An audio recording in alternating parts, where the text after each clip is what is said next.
Go your own way, stones and shadows bite,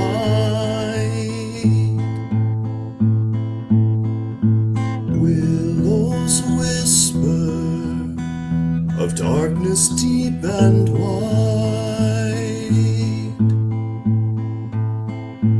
In the forest there is no place to hide. Strange paths, tonight I fear that I will not survive the dying of the light.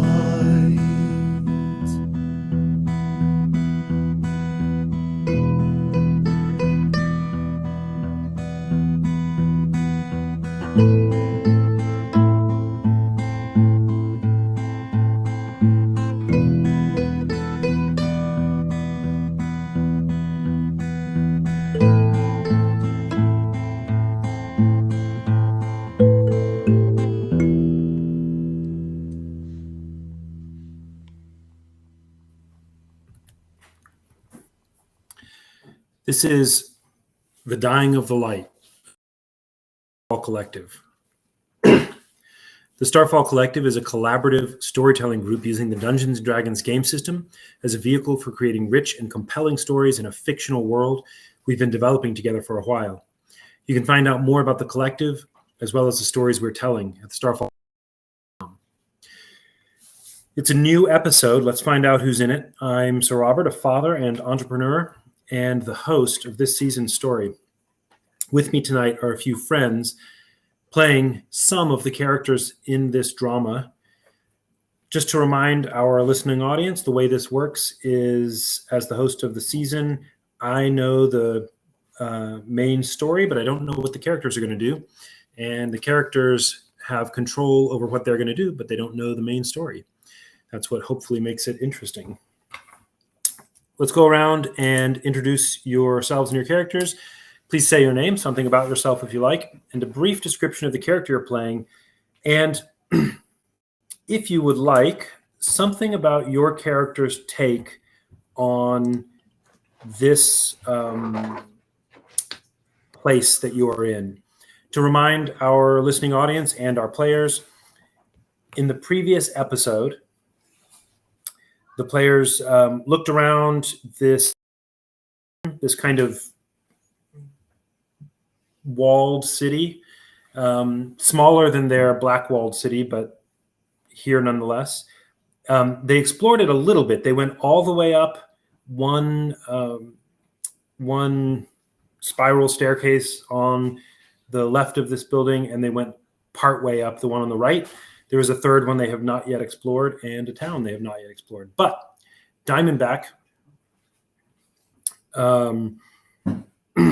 found some scrolls, and through some dark and dank magic, managed to transcribe some of them onto his swampish necklace. Some nasty magic. That's right. In particular, the sending spell, which allows him to send a message, and a message he did send to Yoshka. Moments at the sending of that message. But given where you are now, what you've encountered here, Diamondback with his zombied Quaggoth creature, what are your characters thinking are, and what's next, and what's going on? Why don't we start with Pat? Sure, I'm Pat. I'm playing the half-orc druid Toll, who he's relieved that we have found a way to attempt to reach out to the separated members of the party. I think he has a pit in his stomach that getting them out of their current situation is not going to be easy. Maybe they'll get us out of our situation. I feel like that's also not going to be easy. But the kind of thing Nino's known for. All right. How about you, Josh, since you were talking? Okay. My name's Josh, and I am a software engineer and Bigfoot enthusiast. And I play Inkatink, the Kinku, who has many voices but not one. And I think that Inkatink is very fascinated by the fact that in this place there is a dragon, and now there are symbols of wrens and cranes. So, as a bird person with dragon blood, he feels pretty at home here. He's just very curious about why they're in ruins above, but his friends are in the depths below, and he's just trying to figure out how to get down. He's trying to think about, would these people have a dungeon? Would they have a well somewhere? So he's just racking his brain for an answer of how to go down. All right. And excuse me, Dwight. I'm Dwight.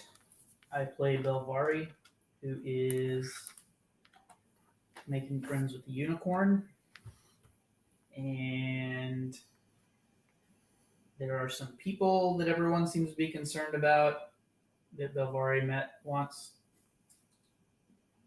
And they sure do talk about him a lot. Are those people Yoshka, Neno, and Thaler? Yeah. Okay. That's about how Belvari feels about them. Okay. And Matt. Belvari has joined forces with Yoshka on many occasions to try and tame Diamondback. I don't know about any of that. There's a definite alliance there. Hi, my name is Matthew Talamini. Necromancy is weird. Doesn't mean we're teamed up. My name is Matthew Talamini. I'm a writer and web developer based in Providence, Rhode Island. You can find my stuff at MatthewTalamini.com. That's Matthew, TALAMINI.com. I play the shirtless wizard Diamondback, who has currently at half hit points due to being poisoned, which is the way that in his particular necromantic sect he is able to learn new spells. Having just done that ritual to learn a new spell, which he used to try and contact the other half of the party, and I haven't heard the response yet. So Diamondback is currently in that sliver of time between when his 30 word or however long it is message goes out and the response comes back from his target. So it's a 25 word limit. I will just jump right in and have us find out what happens without delay. So you all have you've gathered together into this smallish room. It's not tiny, but it's a good 8 feet wide by about 16 feet long. And it's off the side of the main chamber, the main throne room of this large building. This is where you found a number of magical items when you were able to find the hidden door to this waiting room. This is also where you have crept in. Diamondback, you did your, let's call it, from Belvari's perspective, probably sickening ritual. From your perspective, probably venerable ritual. To acquire the arcane knowledge from this scroll that you had onto your spellbook, which in your case is a set of bones and teeth and things on a necklace. When you afflicted yourself with this snake venom that puts you into an altered state magically, made you receptive to being able to learn this spell, it did, as you said, do significant damage to you for 24 hours from the moment of bite. You've got half max hit points. And you're constantly moving and undulating and in some kind of altered mental, emotional, spiritual, psychological, and now physical state. It's really completely shifted you around a little bit, and you're looking snakish. Inkatink is still in the room with you, tending to you some, but Diamondback has gone outside, is sitting with the unicorn for the several hours it took. I'm sorry. Belvari went outside, is sitting with the unicorn for the hours it took you to endure this ritual. And during that time when he wasn't sleeping, Belvari's just trying to gain blind sight by practicing just really hard, like listening and being like, It'll work too. That's a downtime thing, and mechanically in 5e, it takes 48 years of downtime.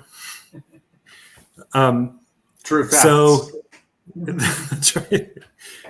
So, so Diamondback, you're sweating profusely. This is part of this altered state that you're in, and your eyes have rolled back and are gloss, white shining, as you're in this altered state, sending this message into parts unknown of the universe. And in particular, this is what you say. I'm going to, for our listening audience, I'm just going to read it and sort of with the same pauses approximately that Diamondback said it. In his mind, in his voice, towards Yoshka.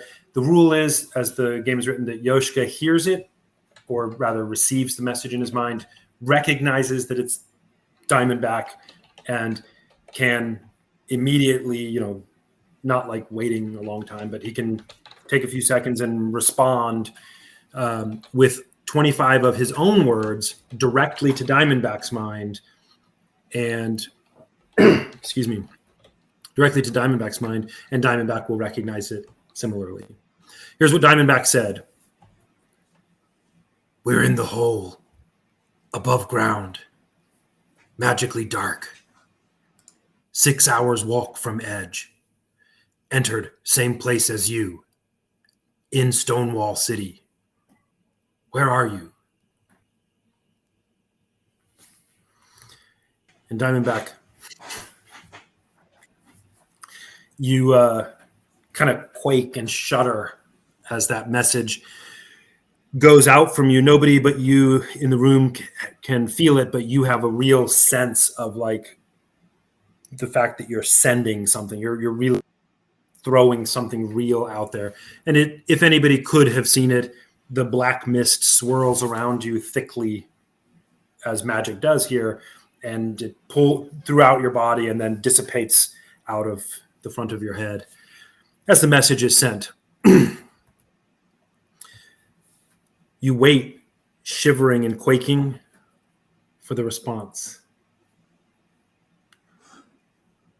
But it does not come.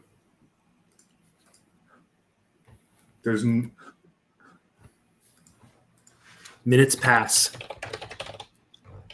and there is nothing. Looks like somebody's going to need to learn a resurrection spell. oh, it's time to go home. Well, we got to send it to Nino and Talid. How many more spell slots do you have? None. How long 0. can you regain a spell slot on a short rest? Yeah, actually. Hold on.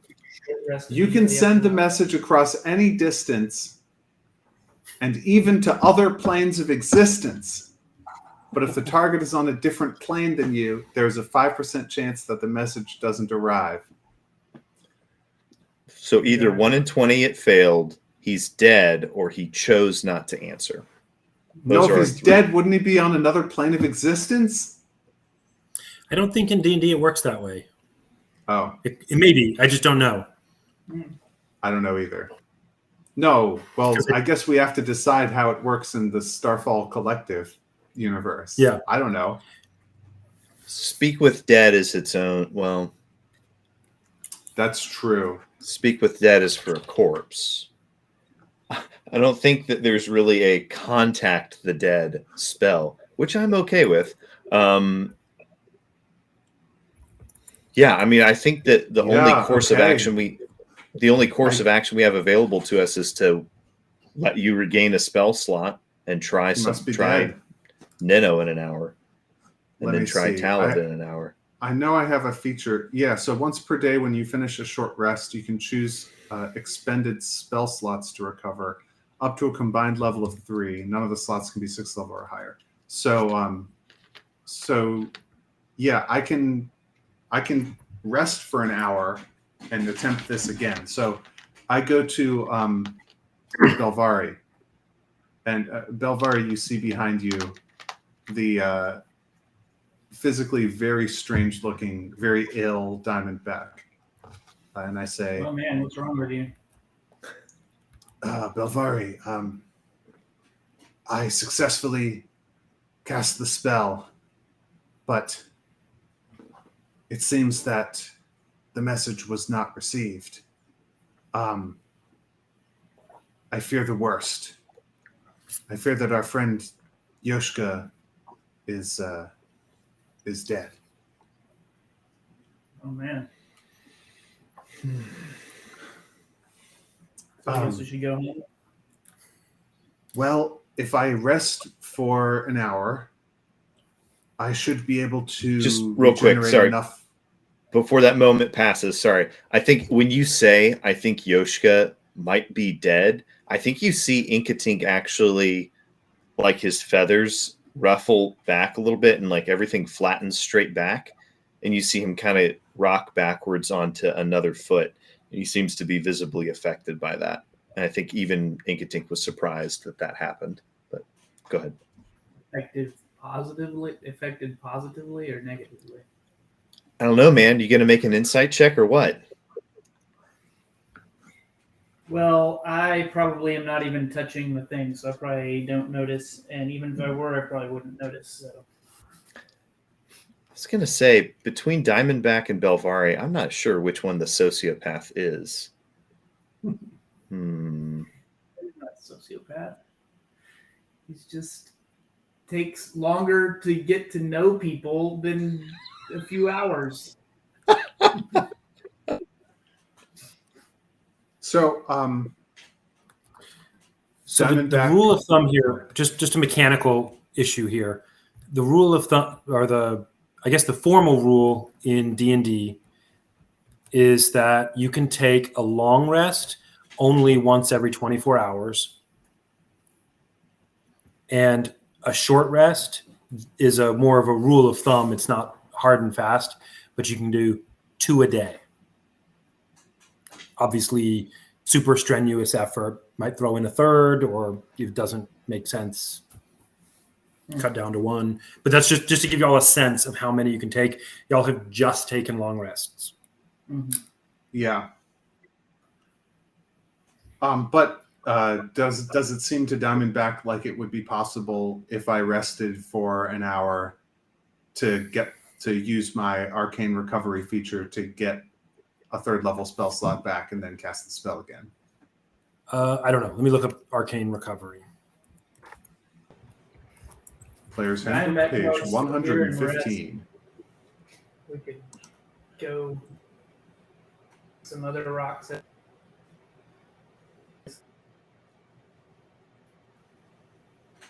We can see them in Yeah, I the just read it. container. Yeah. It says it would be by studying. So I'm going to say no. You just spent 8 hours working on your spell book. Wait, what about my spell book? In arcane recovery? That's just what I was reading here. Once per day when you finish a short rest, you can choose expended spell slots to recover up to a combined level of 3, and none of the slots can be 6th level or higher. And here's the description. Arcane recovery. You have learned to regain some of your magical energy by studying your spell book. Once per day, when you finish a short rest, you can choose expended spell slots to recover, et cetera, et cetera. I'm just saying you kind of just did this thing. Cool.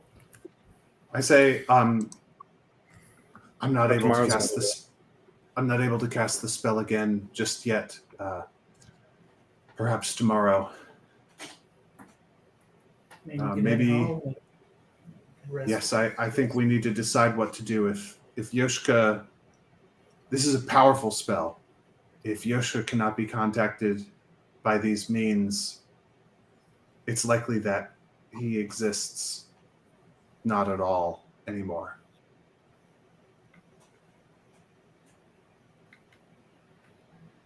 I think Inkatink turns to Toll and just like gently pushes him. It's kind of awkward. Can What I do you want help to do? Inkatink just stares up at you with this weirdly intense look in his eyes, like, well, what are we gonna do? And he's just looking at you. Are we all standing around the torch holding it? Is that what's going on here? Yeah, I we mean, I have to be think to be we've talking to each we've other. all come together. Out with the unicorn, I'm assuming, because Diamondback said he came to you. I'll just Yeah. fill in. I'll just retcon that Inkatink and Diamondback came out. Y'all are holding the torch, recounting what happened. Gotcha. And Inkatink nudges Toll as if to say, what do you think we should do? Well, we don't want to waste messages when we don't know that they're going to go anywhere.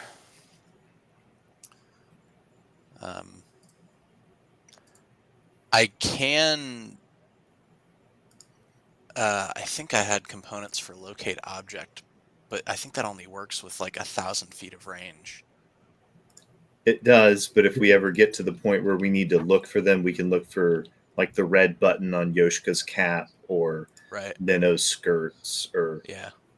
Talad's chisel or something like that.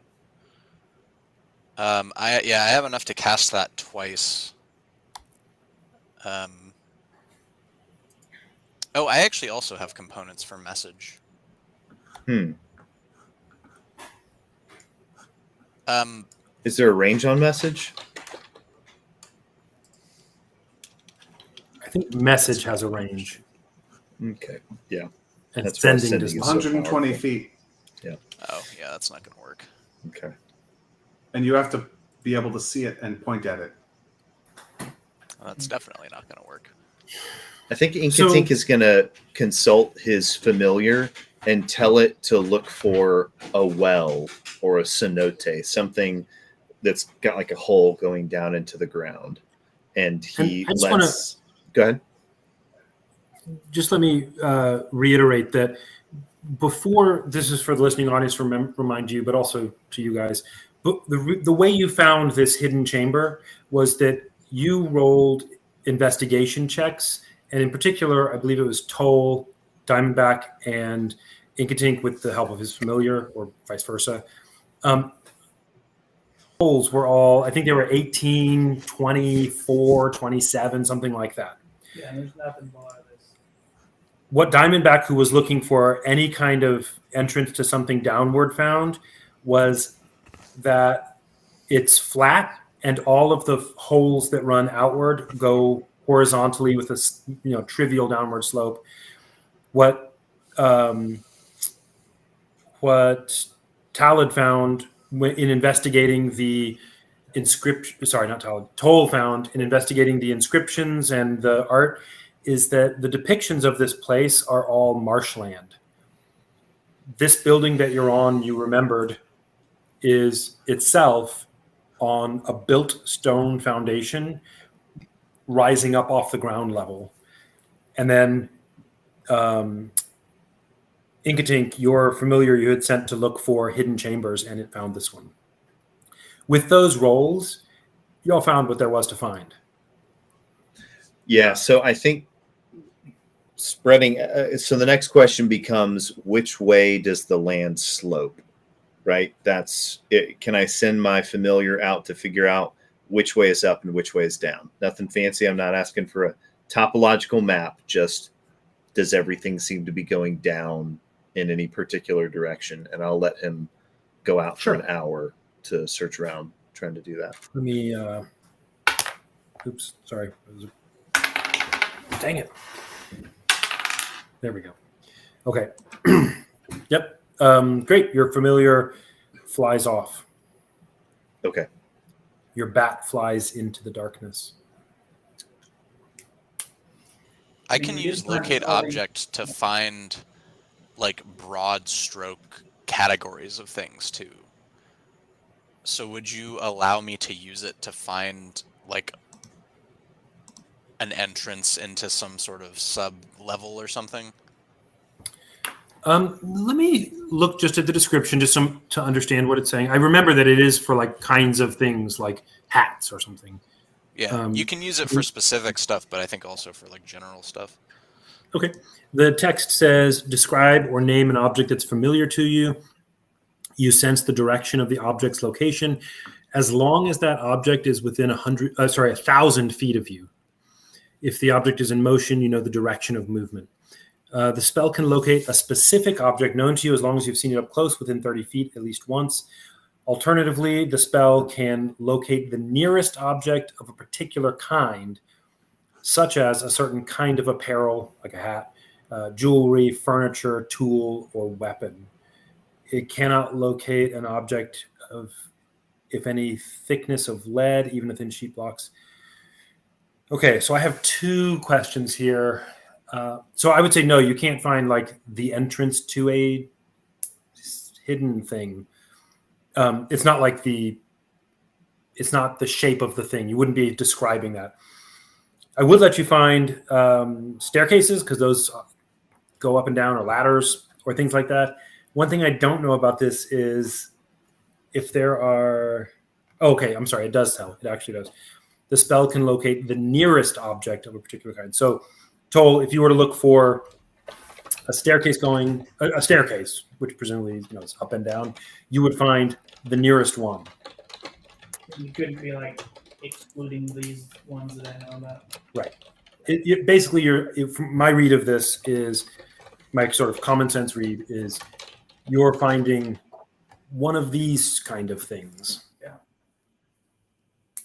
How much am I allowed to clarify that? Like, can I say I want to find a staircase that leads downward from our current position? I would say you can do something like shape and maybe use. So, a thing like a hammer, a hammer shaped thing, but not like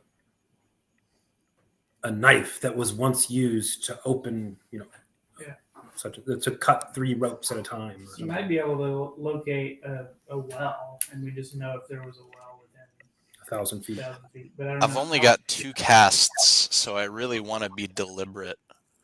Yeah, I'm okay. So I'm trying to. This sounds like a really interesting way to do it. I have not thought of it myself, but I think it's good. But I also want to make sure I don't want you to waste them. I want to give you good opportunities. So I'll leave it to you to be careful. I'm not going to try to thwart it, but you can't say something like, relative to our current height, a staircase going down. Altitude, I should have said.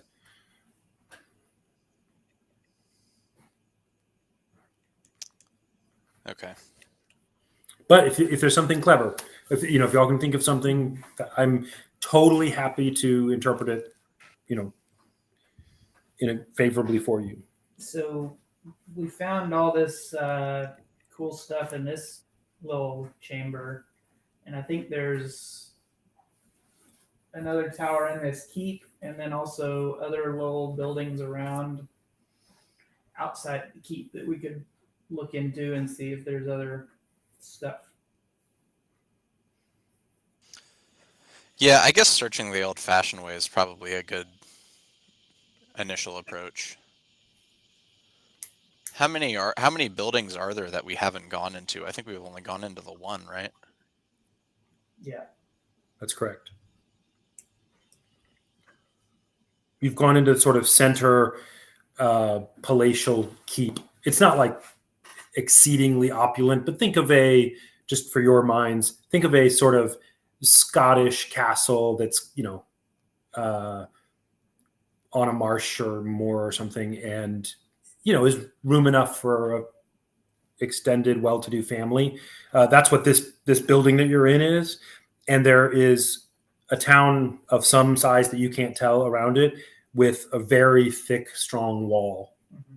And some of the buildings in the town were practically gone. They were That's right. ruined. You can tell looking just from this room, just even not the little room, but the bigger room that you're in, the throne room, almost everything that was wood and exposed is just completely gone. Stone is there. There is some metal that has survived. The little bit of wood in the furniture and such that was in the secret room that was basically entirely sealed off was more or less, structurally sound. You talked about it a little earlier, but you have not yet done any meaningful investigation into like how old you think the place is. You thought hundreds of years maybe, but that's about how finely you looked at it. Diamondback noted, or it might have been Inkatink, I can't remember who, noted that with the writing on the wall and the walls and the metal implements you've seen, for some reason the iron has not. Sorry, my refrigerator's growling. I don't know if y'all can hear that. You mean your mimic? That's right. For some reason, the iron bell has not destroyed it or whatever. I mean, maybe who knows if they've been here, but they haven't done to it what you would expect. Yeah. So anyway, just giving you a sense of the things you may have forgotten over the past few weeks of real time. So Inkatink turns and looks at Toll and Belvari, and in a little girl's voice says, "Can't you sing to the trees?" No. Can druids do that? Yeah, you should I have think he means speak with awake. plants. Well, you also have speak with plants, right? Not as an ability, at least not yet. As a spell, you don't have the spell speak with plants. I do, but I thought I needed a focus to cast that. Toll does not have a focus. Oh, okay, Belvari, can you speak with plants? No. Wah, wah. But also, Have we we haven't asked seen the any unicorn? plants inside of this place, right? Right, Inside of but- this town. No. If we leave and we go talk to some big trees that have deep roots, they might know whether or not there are rivers running over some of their roots or something like that. It's a good idea. If only we could do it. Can anybody talk to the unicorn? Wait, isn't Dwight just being smart? Isn't Dwight just being sassy? He can't he? I don't know. I mean, No. I can't. thought he spoke to the unicorn before. I seem to be able to, yes, talk to the unicorn. The unicorn is as blind as us. He does not have special knowledge. Yeah, but he might know this area. Maybe. Touche. Or was that a confirmation that the unicorn does not know this area? I mean, I can ask him. I can try to ask him. I don't know. It seems like perhaps we have been able to communicate. Josh, druids don't just cast any spell they want. You have to prepare them at the end of a long rest. Sure, but you have it available to you on your list, don't you? Possibly, I don't know. So We the just only took a long question, rest. So there's going to be another long rest tomorrow that I can then, after that, prepare new spells.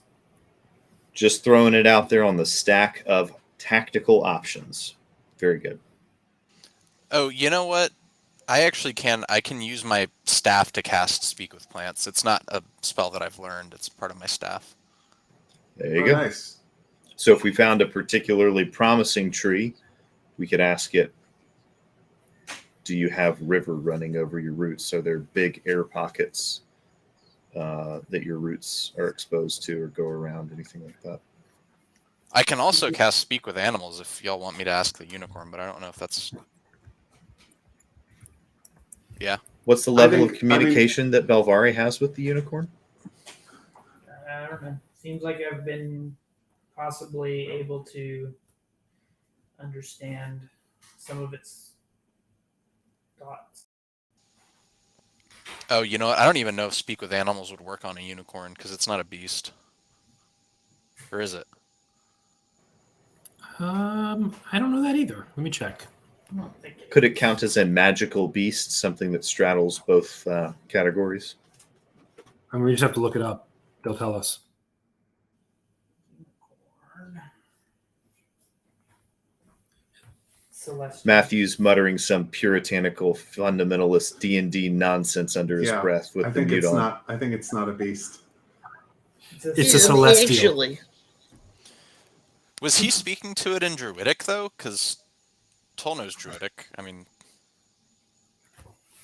I go over to the unicorn and I say, "Hey, man, how well do you know this area?" The unicorn goes, and you get the distinct impression, Belvari. Mm-hmm. You don't know what to make of it exactly, but it's not something you're hearing, but somewhere inside of you.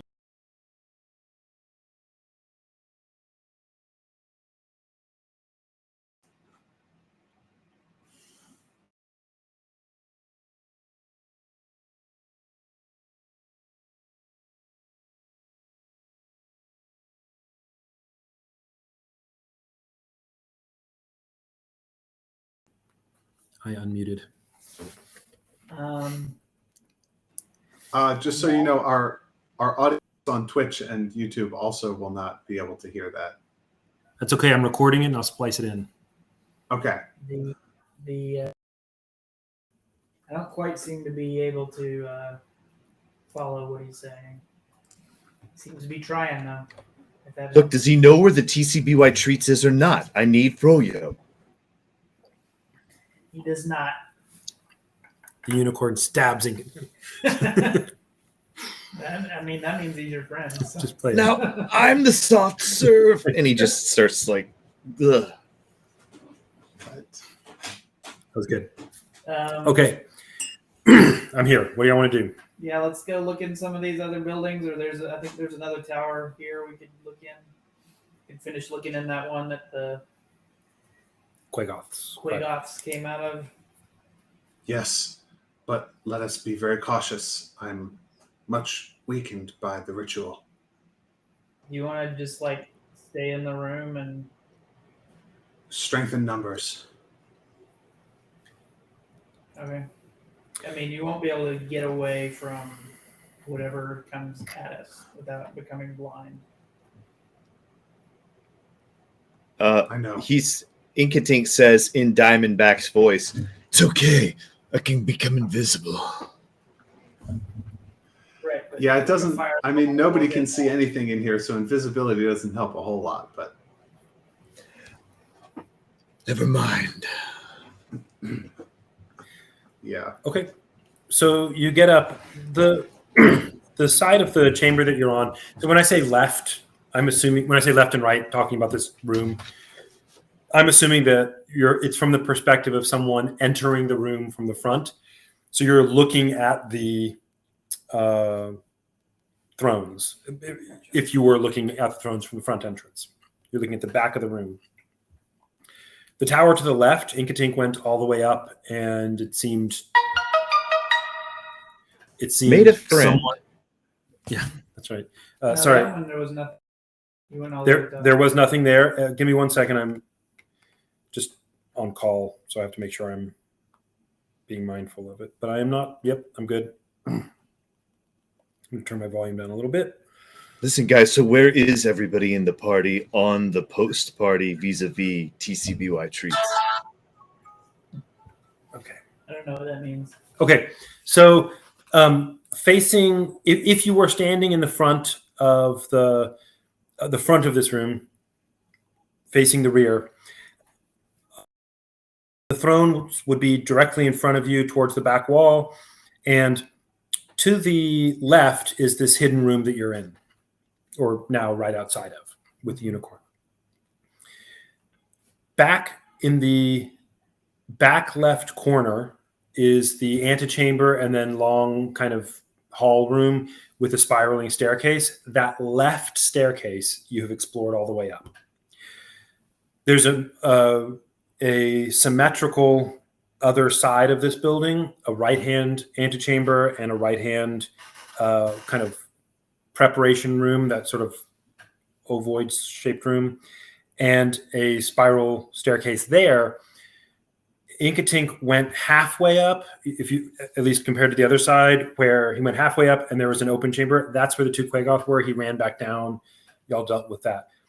If that tower mirrors the other tower, then there is another floor above where it's open and the roof no longer exists. And from outside, Belvari saw a third tower, but you have not seen any way of getting to it yet. Do y'all want to finish exploring that one tower? Yeah, sure. Inkatink clicks Okay. and whistles in agreement. Wait for us here. You get the distinct impression that it was saying the same. It's covered. Belvar, you camouflaged it. So the four of you, taking your torch and rope in hands, move your way across this chamber to the right-hand back corner. And going in, you see the corpse, one of the Quagoths on the floor. The other one, you'll recall, Diamondback has animated and is shuffling after you slowly. The staircase goes up and around. Inkatink has all, and this side is a mirror of the other side. This side spirals clockwise upward. The other side was counterclockwise upward, anti-clockwise for our thousands of British fans. That's right. So you can go up it if you want, or you tell me. I'm not going to try to put actions into your feet. I say we take this party all the way to the top. All right.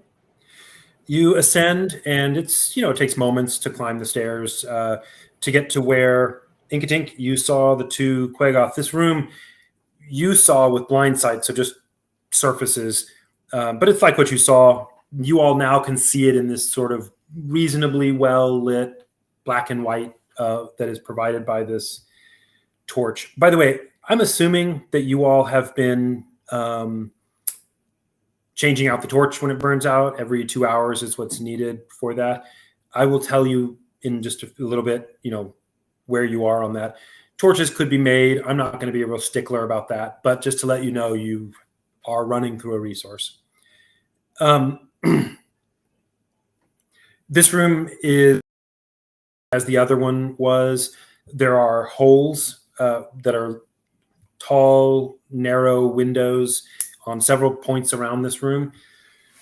And they are completely blocked, or almost completely blocked, by thick woody vines that have poured in and are coating this place with, some kinds of ivy, whatever it is. The staircase continues up from this chamber that has a tall ceiling. You can continue up. Yep. Sure. Do you want me to ask the plants anything? You could ask them why there were Quagoth in here. I would think that it would be more useful out there where there's more stuff happening and the plants will have been exposed to more.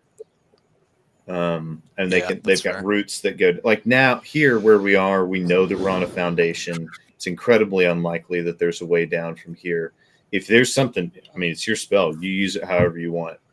My vote, the most clever way that I can think to use it is to ask something that has roots that go down. That was what put it in my mind, is that there's beings that we can talk to that know about what's beneath us. That's it. Yeah. All right. So, yeah, you look, you climb up further. This room is, as Inkatink described the other. I say room. It's got walls that are 10 feet, say, tall. It's hard to tell exactly. Some of them have crumbled a bit. Lots of vines overgrowing this as well. Some of the vines are easily 8 inches thick and heavily wooded. These have been here for a while. Is crumbled. There's nothing other than that to see here that you can tell. Above you, some feet off the ground, the swishing of the canopy closer than it was. No strange sounds particularly. Looking over one of the edges of the broken part, you're able to see the crumbled tower and just the edge of the tower you were first in, just across the way. This third tower is basically crumbled to be not meaningfully structural at this point. You see the remnant of it. It's probably what Inkatink, what Belvari, the rounded surface that's closest to the main chamber is the one that's intact. That's what Inkatink climbed on. No. That's what Belvari climbed on when he was in spider form. That's that third tower he felt. There are no floors left in it, and there's just rubble below. You can spy, not in the direction of the tower, but if you go the other way, there is if you look out towards the back of the building and downward, you can see the top of a wall, not as thick as the exterior wall, that seems to encompass most of this space. Beyond the wall is, you can't tell any further because your sight, it gets limited from this dark vision, but it looks as though, similar to the black stone city that y'all are in, you recognize the pattern that this wall seems to have a path inside and out of it. So there's space before there's anything else. It's overrun with vines and such, but you recognize that. That's what you see. Okay. Can we search the tower? Can we make some checks to see if we find any implements or whatnot? Investigate for what you like. I will provide guidance for anyone who wants.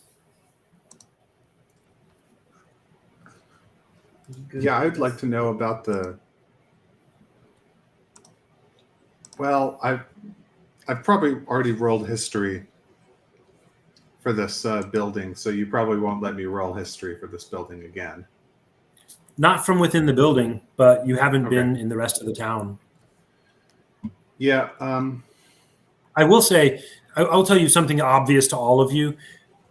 This is not like anything you've ever heard of. Each of the stones here, these are not river stones that your houses are sometimes. These are not. Garriott's village was very secure for a long time and had stone huts with thatched. Sorry, I'm going to play for my refrigerator. Had stone huts with thatched roofs that were very, strong. And this is not like that. These are massive stones, some of them 2, 3, 5 feet by 5 feet, cut, fitted tightly together. Whoever was here, whenever they were here, this place is mind-blowing. It's beyond what you've imagined. Okay, I want to know by what does it tower. appear to have? Yeah, I kind of have a similar question. Does it appear to? Is it just large in scope, or does it seem to have been made with technology that's like beyond our understanding? Sorry, I was waiting in case a door. From the top of this tower, you're not going to be able to tell much, but you're putting together, just looking at these stones. You can see where some of the wall up here has fallen. You can see some exposed stone. The workmanship of these stones is, I'll just give you an example. Picking a random stone toll that you run your hands over, another stone has cracked and part of it fallen off. And here's what you see about how they're put together. These stones, they're not the black stone of your place. These are just normal seeming stones.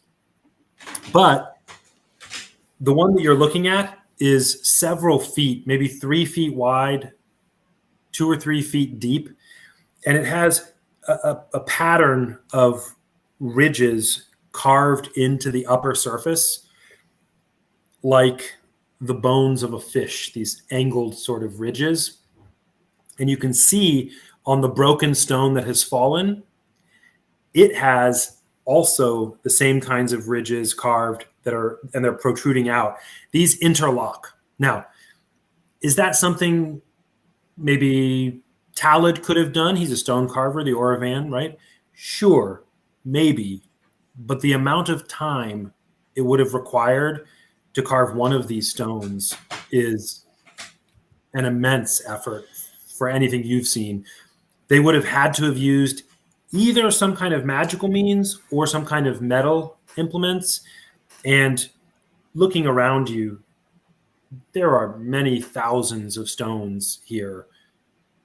This was an effort of a lot of people for a long time or something. Can I do like a history check to see if, so my family kind of range around Mhm. in this area. Were there any stories like about, oh yes. Roll a history check. And just while he's doing that, I'll say something for you guys. Your Blackstone city has the strange property that the Blackstone seems to fuse together. It's a weird stone, right? That Blackstone. You've never seen it before except there at that lake and in Garatone. This is not that kind of stone. They're not fused together. This was carved and, well done. I rolled a 1. Okay. Roll me another 20. It's headache. That's right. Oh, Okay. So, yeah. Belvari. You feel like your dad told you stories about places that the wren came from or something. Or sorry, I'm just waiting for it. Places that the wren came from or something. But honestly, you weren't paying too much attention that you can recall. seems legit.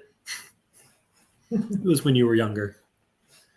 And I'm already pretty young.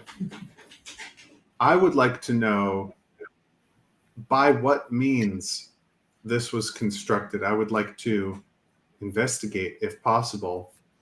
How did they do this? Roll me an investigation check and ask a more specific question or kind of question. Feel free to add in. How did they do what? Or Oh yeah. How? How were these stones cut to this shape and lifted to this height? Okay. Being a feat that would be impossible by any technique that I know of. Yeah. So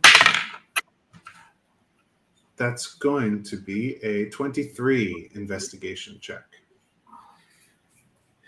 Your best guess is they carved this with more sophisticated tools than you've, and honestly, not anything you've really seen the Iron Bell use. The By Iron more Bell has a lot of sophisticated, I, Matthew the player, am aiming for a particular answer that I want. By more sophisticated, do you mean harder and sharper and having more of the virtues that a metal has? yeah, things like that. And also with more skill than you've seen. Here's what you know about the Iron Bell, and Matt and Diamondback, this will come to mind for you with a 23. Come to think of it, there you go. Come to think of it, most of what the Iron Bell does, they have these thugs like Yat. They just take stuff from other people and use them, but they're not like coming with new and strange things they've made in some faraway place. They're taking the magical items and the slaves and the whatever and, using them like anybody would, just like, they take a sword and they swing it. This was made by people who had wisdom in the making of things. This is made by a different kind. So what Matthew is aiming for, again, is something that Diamondback might not even be able to conceptualize. But Yeah, and maybe you would require something like a these were history not check for this. these were not crude tools. But is this evidence that a greater civilization existed here prior to the Iron Bell, and that the Iron Bell are not infinite and all-powerful and everlasting, that they had a beginning point in time sometime after this was built? Roll me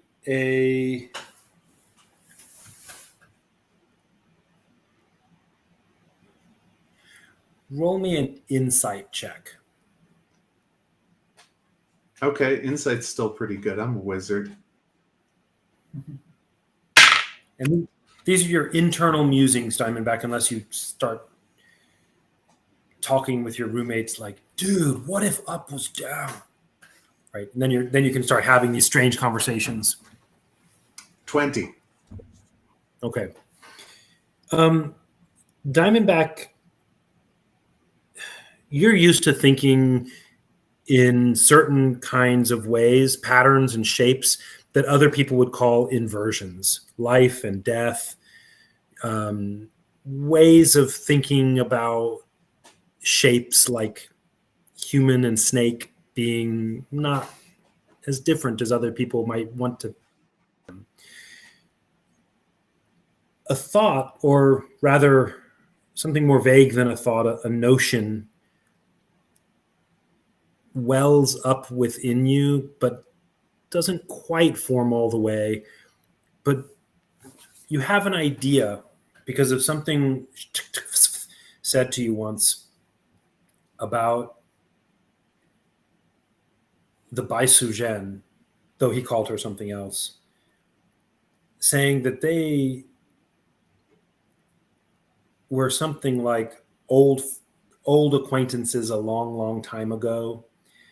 And he sort of knew about this black city under this lake that has features to it that are, desirable in many ways. And now you're seeing this place that is shaped like that place and unlike anything you know. Diamondback, this knowledge wells up in you, this notion wells up in you that the seat of all kind of power like this is the headwaters. But this place and the Black City are both downriver from the headwaters by a lot. Something isn't quite right.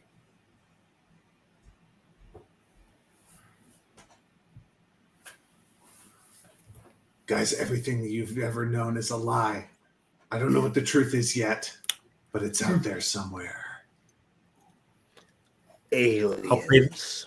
I'll play the X-Files theme in the podcast.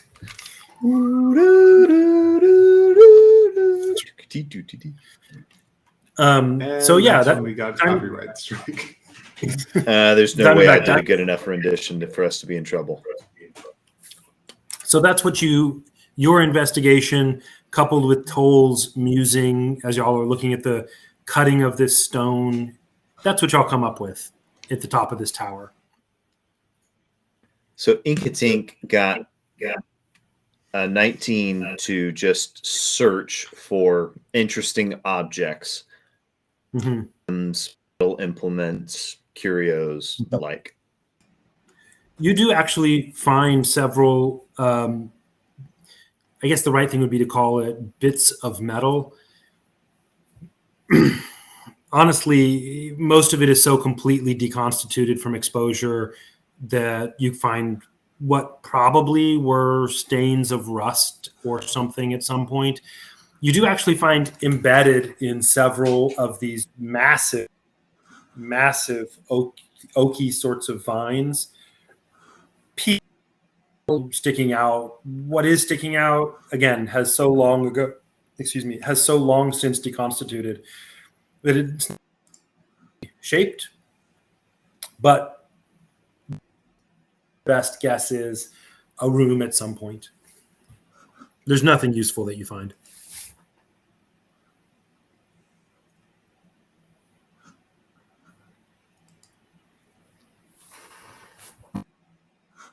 You want to go? Let's go. All right. You head down the stairs. Nothing's really meaningfully changed. You get all the way down, and you find yourself in the main throne room. The unicorn laying there still. And as you come into the room, you, Belvari, get a brief momentary sense of like almost startle or panic, Belvari. Okay. But two things strike you immediately afterwards. One is a sort of calm sense of recognition. And the other is that you weren't panicked. I wasn't. Yeah. So I felt as if I were panicked, but You felt on some panic, closer look, it was not me that. something like that. Gotcha. Startle is probably a better word than panic, just a sudden fright. But then, you're calm about it. You recognize, oh, okay. But then you realize, I don't think I felt that. I don't think I was actually, you don't have that cold chill in your body, Gotcha. that flush. So you go over to the unicorn, who, as you approach, stands up, laboredly, but better than before. He has been sleeping well for a while, not really like able, like he's not full strength and glorious, but stood up more quickly than he went down 10 hours ago. Gotcha. I hand everyone, including the unicorn, a good berry. Okay. And the unicorn gladly takes and eats it. Nom nom. Then y'all are sated for the day. The only thing left that you have not, the only thing left for you to go is the front entrance. Remember, there are these, this big stone front wall has 8 large arches that are the grand entrance to this place. You can guess that sometime long, long, long ago, there were adorning them. No more. But there is the grand sort of major entrance you came through, the spider silk you followed that's as thick as a cord, a small cord, is leading out towards the entrance of this place down the main road. Gotcha. Do you want to go that way? Yeah, I mean, let's go out the doors and see if there's any other buildings to search. Sure. Right as you leave, you go down the doors, and remember, you're on a raised foundation. So you walk up, about a dozen shallow, wide stairs. It's not like trying to get you to climb, but in order to ascend this stone foundation that this whole thing is built on, you walk down now about a dozen stairs, and come on either side of you. There is probably somewhere you could have walked sometime in the past. It is so profoundly overrun with vegetation that it is not even there's for all intents and purposes nowhere to go there. However, you come, and as you're looking to your left and right, you see, as you're walking with your torch in hands, and the rope, you see the thinner wall that you saw from atop the tower that rings this inner keep, this palace. You see that thinner wall. As you walk forward to your right, you see a very well let's call it a road is the wrong word. It's more like a wide walking path, overgrown with vegetation. But one of the things you notice about it is that it has well carved stones for the path itself. That's rather uncommon. The main walkway does not have that. And to your left, the opposite side of the road, you can just see the beginning of a what you would call something more like a road, wide enough for 2.5 carts. Sorry, one sec.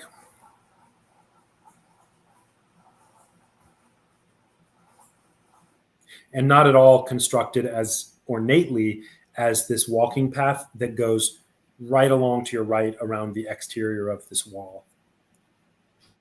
Let's go down that path. It looks intricate. Yes. Let's go. All right. Walking down the path, you walk for a good maybe 100 feet, 150 feet. Another road. Real quick, there should be 5 good berries left from my spell. Okay. I give them to Diamondback. All of them. Yeah. Okay. You can get 1 hit point Per. 1 action to eat it, and 1 hit point per Okay. good berry. So you walk about 100, 120 feet down this path. It has, you can tell at some point it was very finely crafted. Josh, were you going to say something? No? Okay. As you walk along, there is, again, overgrown stuff everywhere, some empty spaces. Some of the places to your right is the wall, overrun with vines, the wall that encircles the inner keep. But to your left, along this path, are what look like they probably were lots or buildings. There are some that just no longer exist. There's some stone you can see for foundation, probably.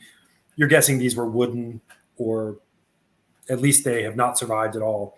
A few of them seem to have heavily dilapidated stone walls. Bubble you could look through perhaps, but there's nothing meaningfully standing there. About 120 feet down, there is a road that leads off to your left, and it has rubble and such as well. Possibly some of the buildings have parts still standing, and the nice walk path seems along the wall on your right, curving to the right.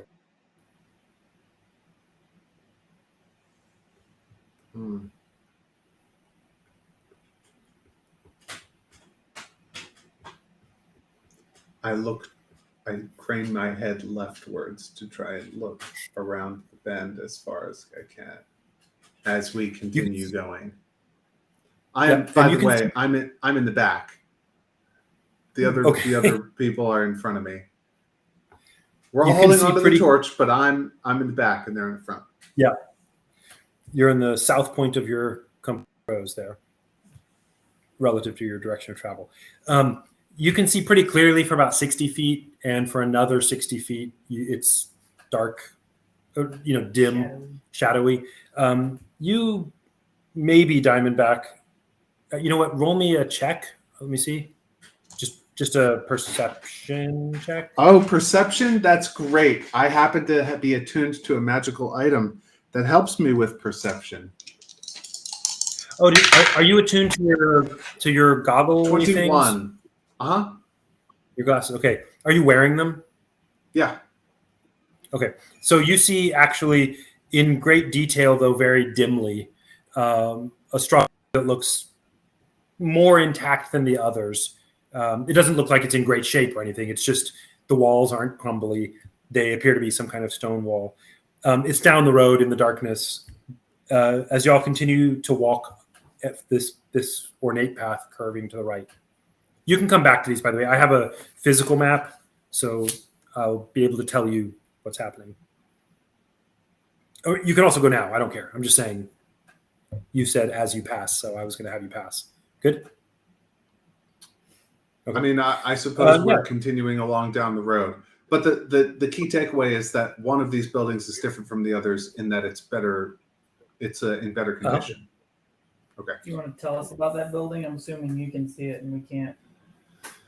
Yeah, I He pointed can't out. see into the darkness, so he could just see like the edge of it as y'all passed by. He was able to glimpse a piece. Yeah, I say Go ahead. one of the buildings over that way is in better repair than the others. It seems to me. We may want to examine it later. You walk forward for another 400 or 500 feet. The path straightens out and diverges from the wall. Now you're going in a sort of tangent to the wall at whatever point it curved away. You find yourself at an intersection. So we're outside the thin wall. You're outside the thin wall, Gotcha. and there are buildings and other things once upon a time that you're passing. Gotcha. Lots and things. You find yourself at a sort of piazza-like square, kind of, not quite actually a square, that is the convergence of your path and 4 others, not all into one spot, but kind of converging into a sort of open area at funny angles. You see 3 things of note. There are here, in the 5 roads come together and make these pie wedges. There is a small building to your up ahead and to your left, just of the square, just to the left here, that is more or less completely intact that you can tell. It seems to have some kind of stone-like roof on it. The structure it's like as though it had been built with stone and then has slate-like shingles that were well attached. It's pretty small, but big enough that it's 30 feet on the side or something. Immediately to your right, that's a bed to the left. Immediately to your right, there is in one of these wedges a triangular building that's a fair bit bigger, not like huge, but it's a bit bigger. It's 2 stories. Also has a roof. It's also in decent shape, but seems to have been built for some sort of fairly, what's the word? It has no meaningful ornament on it. It's a utilitarian looking building, but it's intact and it seems sturdy, like it was made to be strong. Both of these 2 were. And then finally, up ahead and to your right is a much larger building. It's probably a good, from what you can't see the whole extent of it now, but based on the dimensions you're seeing, you're guessing it's a wedge kind of shape, 120 feet on a side. It's a sizable chunk with an intact domed roof its funny kind of wedge shape. The dome sort of comes to a curved peak. Those are the 3 buildings you see here, all intact. There are other buildings around or plots, but many of them have decayed over time. Dome roof seems interesting to me. I don't know what we think we're going to find except for more danger. I mean, I would like to look around and try and see if there's anything that looks like it leads downward out here, now that we've come to some central area. That sounds good. And just to put all of those 3 buildings back to back, in case you want to look at them, you don't have to, obviously. The smallest one is a sort of cylindrical building and is about 30 feet in diameter. The medium-sized one is a triangular building, just because of the wedge shape it's in, and is maybe 45 feet on a side. And then the bigger one has some other strange shape that fits into its wedge and is 120-ish feet on the side, you would guess. Just to give you a sense of scale of what's happening there. The 30-foot building, obviously, you could all fit inside, but it's not like a giant auditorium. It's just a small 30-foot. Right. Okay. So you want to look for what?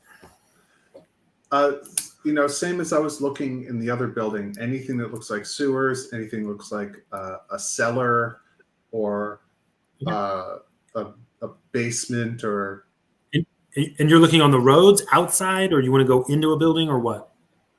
from the outside. Yeah, I want to look at Okay. the buildings. Is there a fountain that coming up from underground? Just anything that seems like a passage. If you Base of the building. if y'all are all if you're holding your torches, I'm assuming, and y'all are all working together. Holding the one torch. Sorry, holding the torch, I'm assuming, and working together. I will let whoever you like among you roll with advantage, with the help of everybody else. What's the check? What's what check?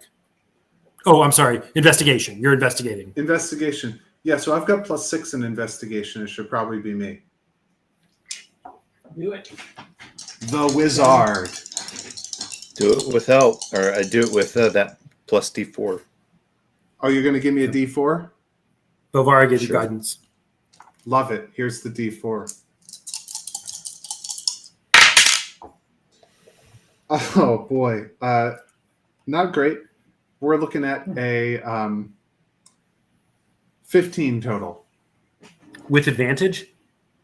with advantage. Okay. Yeah, The buildings are, yep. The road that you're on is mounded up. Like it's not curved, but it's flat, and then the kind of slopes down a little bit on the sides. And these buildings all are on built stone foundation. The other ruins that you see, even places where the wood are completely decayed away, seem to have been built on stone, consistent with this place having been quite watery. You don't see any meaningful kind of sewer. When I say watery, I don't mean it's not a swamp like you grew up in Diamondback. The buildings would be totally different or gone. This was, the things here are built higher than ground level, and there's no meaningful downwardness that you see. in that case, I think we definitely want to, seeing that and seeing more examples of these buildings, because we definitely care about water and water flow in this place. So I think this is where, if we're seeing that the buildings are built to withstand like water flowing through the streets, I definitely want to try and figure out what direction that water would be going in. Where is downhill? Yeah. Inkatink's And I think familiar one of us returns- already. Inkatink's familiar, yes. Inkatink's familiar returns early, not an hour like he was offered, but he got all the time he needed. And Inkatink, you get the distinct impression it's not super sophisticated, this animal, but it is able to give you the distinct impression that, to the best of its ability to tell, this is all flat. Actually, I think its intelligence goes up. Its intelligence goes up really significantly. I need to look up the stats for it. But No idea what you said. I thought maybe at first it was German. Yeah. Ach nein, bitte meine Herzen. Is it better now? For Yesu. It is. I'll call it better. Lock in mein Lederhosen. Ach mein Herz. So That's for our German fans. Inkatink gathers from his Ich Pistole, ich ein Mime Pistole patchen. There you go. Ich werde. Ich werde ein Mime Pistole patchen. I've always said that. Said it for years. Yeah, This guy got me onto it. So what exactly does Inkatink gather from his familiar about up, down, if any water flows anywhere around here? This place is flat. All right. Well, it's data. Inkatink peels back his sleeve, and you see where some of his skin is actually exposed, and you see that the vampire bat feeds on Inkatink's blood. Gross. Okay. Let it be. And Inkatink just kind of idly pets him, strokes him with a claw. All right. So You're blind while you do that, but that's okay with me. You can be touching the rope. Yep. Oh, he can see what the bat can see, so he's just kind of holding the bat out in the direction where it's seeing out in front of him. Yep. So you just see The him unicorn off in the dark, being fed upon stroking it with a claw. Go ahead. The unicorn has been walking behind you at just behind you, Diamondback. Like you can occasionally feel it. Like, Does it ever stab him? no, it does not. Weird. Yeah. So yeah, tell me more things or fewer things, I guess, if you like. If you can manage it. So y'all want to go look in one of these buildings, or y'all want to go home and try to call from there? Yeah, let's just let Neno and Yoshka and all them die. I say we head back. Yeah, Inkatink goes and stands next to Toll and stares utter daggers at Belvari for that comment. Toll's the one that said it. Why are you staring at Belvari? Because Belvari just said, let's just leave him. That was Toll? I'm pretty sure it was Belvari. Okay. I'm very Big confused. hat. I am too. Dwight plays it off says, well. I think we need to make a plan. That's what I'm trying to do. What plan do you think would be best? You can call him again in 24 hours. Yes, I think Inkatink. so. Inkatink shakes his head and says, they'll be dead by then. They could be. Yeah, so could we. Y'all remember there was like a Hydra that is probably turning into a zombie right now, and some other stuff. Yes, it was a very dangerous road here, and I don't like to stay here for very long. And yet, Inkatink shakes his head at Diamondback and says, what do you mean? This is a fortress. it's true. We have not seen many dangerous creatures while we've been here. It has been much We could safer. feel ourselves in that room for a day. Perhaps we go should look at haul up. these buildings.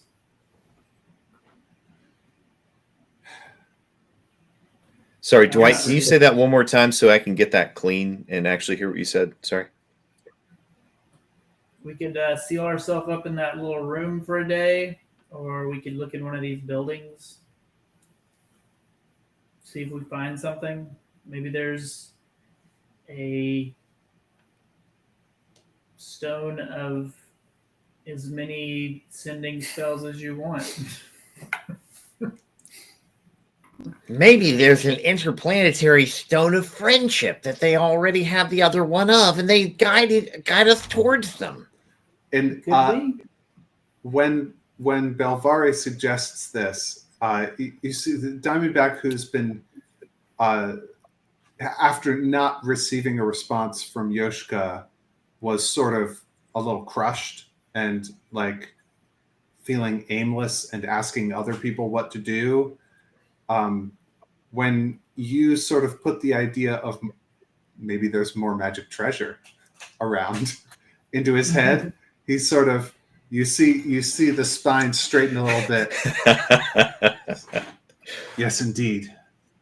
There could be more useful items in these buildings that could help us to find our friends and possibly in other ways as well. Just to put a little poetry to what he said, you see his spine straighten a little bit as the man emerges from the snake. And the snake emerges from the man. The dual Ouroboros. The Siamese Ouroboros. Yeah, right. Yeah. Wow.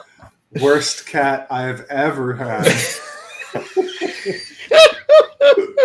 I can never Not tell me. where my furniture and its poop ended and it began. Sorry. All right. So what do you want to do? Diamondback, Go- can you for anything? Summon Let's an start with the small Ouroboros building. now. Yeah, search the small building. Small building Smallest first. one. Least possibility of gigantic hydras inside. We rank all it's locations. It's a small circular building. All of these are touching this kind of square, this kind of open space, agora. But and the roads come at funny angles, so they're all shaped a little funny. This is this circular building about 30 feet in diameter on the outside. It has a doorway with a metallic door of some kind, which itself is quite a rare thing. You've seen something like it before on the inside of that secret door, but it's clearly made to be strong. The door is slightly ajar, just a little bit. I'll kick it in. Roll me a strength check. The got that. jar or the door? Half of one, 6 dozen of the other. The door is ajar, Josh. Pay Sorry. attention. So you're saying you can't kick one without kicking the other? I'm It's a going to- tesseract. Gotcha. Precisely. It's a tesseract. And that rolled 1, so a 6. Okay. The door bangs, making a sort of hollow sound. Belvari rolled a 6 with guidance. So, does anybody else want to try to throw their shoulder on this door? Nothing else happens, just a dong. Inkatink is actually fairly sturdy, and I think he might just give it a solid kick. Do it. Let's see here. Roll me a strength check Toll will with give him guidance if Belvari advantage. like. Oh, Oh, I give it cast advantage. guidance. I cast guidance on myself, and I Ooh. get a 26. Yeah, basically, with Toll and Inkatink slam in simultaneously together. They sort of synchronize their efforts, and Inkatink knew exactly where to hit it, and the door just pops off of its top hinge and swings inward, and it's open and exposed in there. I loosened it for you. Inkatink just walking- nods his head. No, you didn't. Walking in, you see everything you see all at once. I mean, there's nothing hidden in this small of a room. The stone walls, this is clearly some kind of storage place. And your guess is, based on the way that this path looks like it was made, it's a storage place that was for the main palace. It was holding something.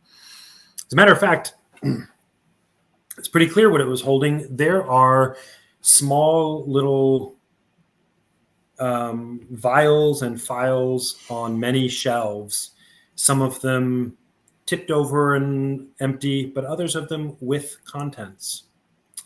Start taking taste. If you would like to know how many there are, or how many you can find that have any, you're welcome to ask for something like that. You can Yes. do whatever else. The Yep. magic potion storeroom. Yeah. Yes, I'm not please. even sure if Yoshka and Nino exist anymore. We'll see if we remember them when we leave this room. So you rummage through for, it's got to take you about half an hour to flip through. Some of them are broken, dented, rusted, holes, empty, whatever. But there are some that have some things in them. I'm going to roll to see how many. I don't know. And these are made of glass? No, not necessarily. Oh, Metal, wood, stone, all kinds of different things. Metal. Little, flasks and things of various sizes. Most of them are pretty small. To my significant surprise, I rolled an 84. I like you're not this gonna room. give us. You're not going to give us a giant Santa Claus sack of 84 magic potions. Yep, that's I what's am. going to happen. And I'd like to point out that because I have a bag of holding, I am now like a raven that's running around like looking for shiny things. I'm just looking for Sure, bits now of you're a metal. raven. I've said this before. He has a lot of raven-like features, like the way he shows Sure. emotion, the way he frills the He's feathers on allowed his to neck. say the R word. That's right. I can say the R word I never call myself the C word. Okay, so All right. so Some of my best friends. Inkatink thinks psychic daggers at Belvari. He might get hurt. Inkatink is grabbing every fleck bit scrap of metal and throwing it in his bag of holding because he can hold 500 pounds, 600 pounds worth of stuff in there. So he's every little bit of material that looks like it would be useful that he could maybe craft into something later. He's looking for raw materials and ferreting them away. We can adjudicate that later, but Sure. Great. That's all there was in here. This place, it was a circular room with round shelves, floor to ceiling, with a certain number of potions that were still intact. And I rolled it, and you got a fair roll that was very high. the most magically and hermetically sealed room in the world. That's right. That's awesome. Okay, so You wanna just go to the 84 medium potions. tower? On to the next room. What?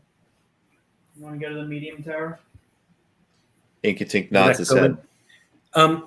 Yeah, you go out of here and backtrack just 20 feet to the other side of this open square.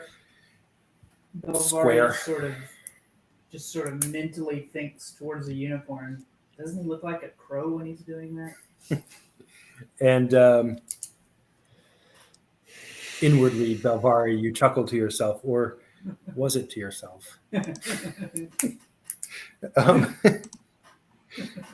I This, make uh, an this other insight? building- Can I make an insight check to see if I notice those kinds of Do it. vibes getting thrown around me? Do it. All right. Make an inside check.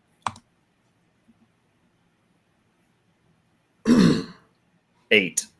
Nuts. Your beak so far in the bag of holding. No, you do not notice. Fair enough. So Okay. yeah, you have these potions that maybe Inkatink has. I don't know. And the other room is, like I said, it's about ballpark 45 feet on the side. It's a triangular. It's kind of a wedge shape with the front of that triangle that's facing the wedge flattened with a door, same kind of door situation on it. This particular dome roof. No, this is not the dome roof one. This one's it's like a kind of wedge shaped, and it just has a shingled roof like the other one, like the small one. It's completely undecorated. It appears to be also some sort of storage type use or something. You go in, and the door here does not give any resistance meaningfully. You go in, and it is essentially the same as the one you just came from. But as far as you can tell, there are no potions. There's just random stuff on the walls, like hung from a wall, on some kind of peg, fallen onto the ground, on a shelf, stuff like that. Is it metal? It's what metal? The stuff on the walls. Some of it has metal bits. There are some that have leather bits. Some that are cloth, which is a little surprising. Some that, there's just all kinds of different things. I touch a If there's- little cloth piece. Does it dissolve? It does not. It feels supple and fine. I think Inkatink gathers up a bunch of cloth. Consider me to. Does Diamondback have to do? Does Diamondback have to do an insight or investigation check to understand that this means that this stuff was constructed vastly more recently than what was in the other building that we were in previously? Roll such a check. If you let's do investigation. If you're thinking, what is this strange thing? Matthew made this deductive leap pretty easily. The question is, does Diamondback make it? So investigation. Is anybody else trying to investigate anything while he's doing this? By the way, or do you care what these are? Yeah. It's 13. Inkatink's trying to inventory everything. Matt, what did you say? Sorry, 13. 13. Belvari, are you looking to see anything about what's No, here? I'll just let Okay. Diamondback inform us what he knows. Toll. What was the question? Just are you trying to look for anything in particular about the stuff you see in here? I was curious about the same thing Matt was, so I guess if he fails, I'll give him advantage. Yeah, do that. Matt, roll one more so that you have advantage. Very good. Trying to figure it out too. That's better. And I'll give you 18 the now.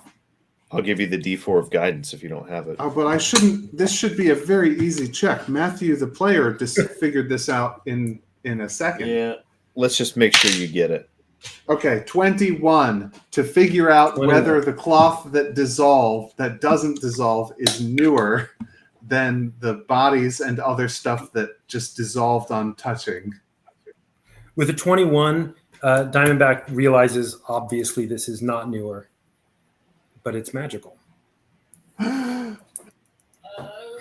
Oh, it's magical. Oh no! Don't give me that extra 3 to get me up to 21. Some of the cloth has ornate patterns in it that look like the kinds of stylized artistry you saw on the walls inside the main place. There are such things as that. Is there Oh yeah. a cool shirt that has a wren on it? A cool shirt. Let me see. Oh. Go ahead. You tell me. I was gonna say Inkatink. I just realized Inkatink is in his small clothes right now.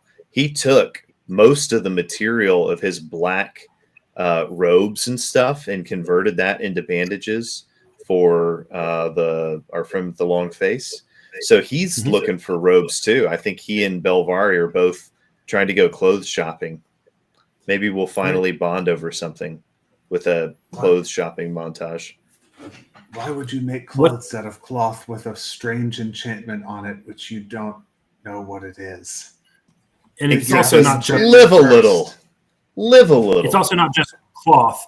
These are items made of things like leather or cloth or wood or metal. I just rolled, and there are 15 such items in this room, What are amidst they? the other debris. Can we put them in the bag of holding along with the potions after Oh. figuring out what each of them is? For sure, Inkatink's going to cast Detect Magic in this room and see if any of these are magic items and use Detect Magic to find everything in the room that is magical. Those are the 15. Just throw them in the bag of holding. We'll figure them out later. Let's go to another room. All right, But what bag if of they're holding, good? 15 items. I pick one at random yeah. and examine it and do an Arcana check to examine it. Sure, that's fine with me. Do you want to do it? Yes. Diamondback petitions that you wait. Let me see what at least one of these things is. Let me look at least one in case they're Well, all if- like bombs. If one person is going to do one, then everybody else may as well do one also because we have to stop to do it. Sure. So let's just go ahead and everybody do one. Here's what we're gonna do. Here, roll me a d20. I'll have a list here, and I will tell you what your things are. Belvari, Toll, Inkatink, and Diamond. This is just a D20, not an Arcana check. Yeah, it's okay. This isn't a skill check. Still, that's the Okay. second one. That is- This is just out of the list what you're picking. Just don't mess it up. Inkatink, what'd you roll? Inkatink rolled a clickety clack 1, baby. Okay, roll again because Belvari already has one. Oh, okay. It's just a list, and you're getting a unique item off. Sure. Inkatink rolled another 1. I vote that this means I get one and Belvari has to go roll again. Maybe there's two of them. Toll, can what did you roll get? I can roll again and I got a 5 if you want, or you can say there's two of them. It's up to you. Okay. And Diamondback, what did you get? 10. Toll got a 12. Diamondback got 10. Toll got 2. Okay. Well, let's see what you got here. A little bit. You can go. I'll cut it. And I won't say anything important in the meantime. One.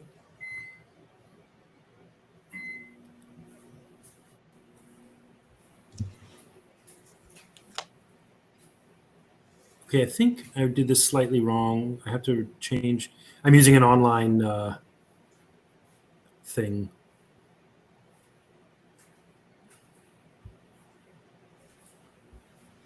And okay, I see. There's a setting here I have to use.